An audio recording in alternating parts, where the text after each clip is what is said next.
एक बहन को कि जी कोई ऊट पटांग हरकत में फंसियो मत, आके लोग जोश देंगे, आंदोलनों में होता है लोग आके फूंक देते हैं, कर दो वो कर दो, हमें भी हर दूसरे दिन लोग आके कहते थे बस अब तो कर ही दो फायर, अब तो दिल्ली में ये कर दो वो कर दो। हम हर रोज उनको ठंडा पानी पिलाते थे, भाई ठहर जा, डट जा भाई, बस यहां बैठे रहेंगे, सच पे सच हमारे साथ है, बैठे रहे, कोई ऊटपटांग हरकत ना करें, कोई उत्तेजना में ना आए, कोई गलत काम ना करें, बस ये इंतजार कर रहे हैं। जैसे किसान आंदोलन में उनको इंतजार था कि भाई इन लोगों से कोई एक गलत शब्द निकले, एक कोई उल्टी हरकत हो जाए, कहीं इनको हिंसा में भड़का लिया जाए, तो बस सारे आंदोलन को वहीं खत्म कर लेंगे। मगर किसान आंदोलन में हमारे बुजुर्गों की राय से, हमारे बहनों के सहयोग से ये हमने नहीं होने दिया। हमने कहा ना, ये हम नहीं करेंगे, हम बैठे रहेंगे। और जो जब जब इनके साथ डट के, अड़ के, खड़े रह के टकराया है, अपनी जमीन पे टिका रहा है, ये देखना ये भाग जाते एक स्टेज के बाद। बस यही फॉर्मूला है।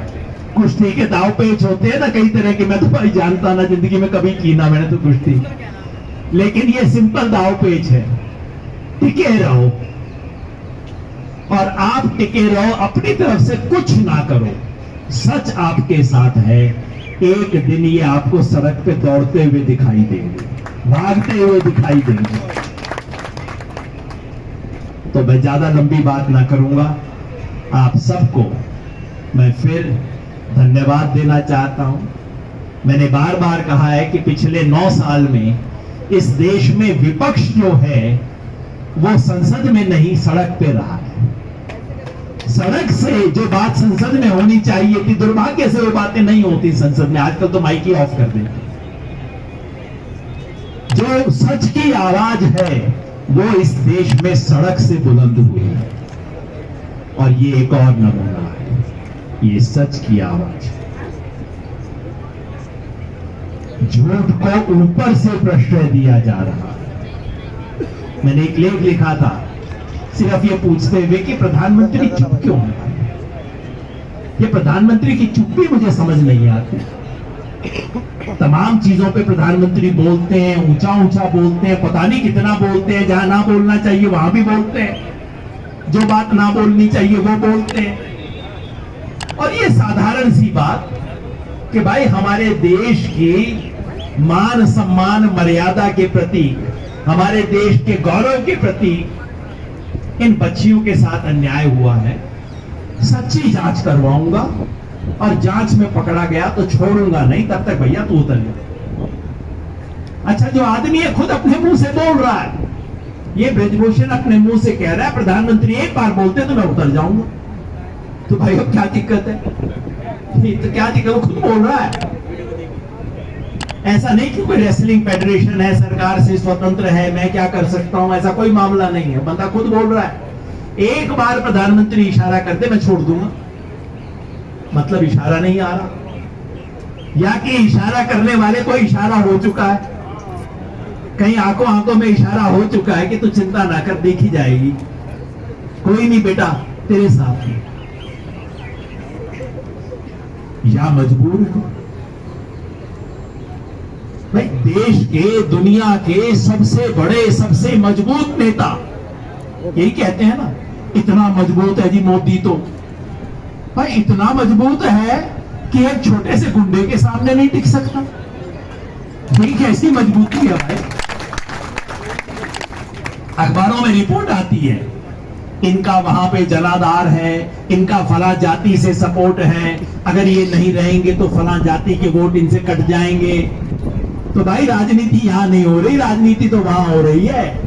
वहां वोटों की कैलकुलेशन चल रही है कि अगर इस आदमी को हाथ लगा दिया तो इतनी कॉन्स्टिट्यूएंसी जाएंगी, इतने वोट जाएंगे, और मान के चल रहे हैं कि जनता पागल है, जनता बेवकूफ है, गुंडे के पीछे जनता चलती है, मान के चल रहा है नेता।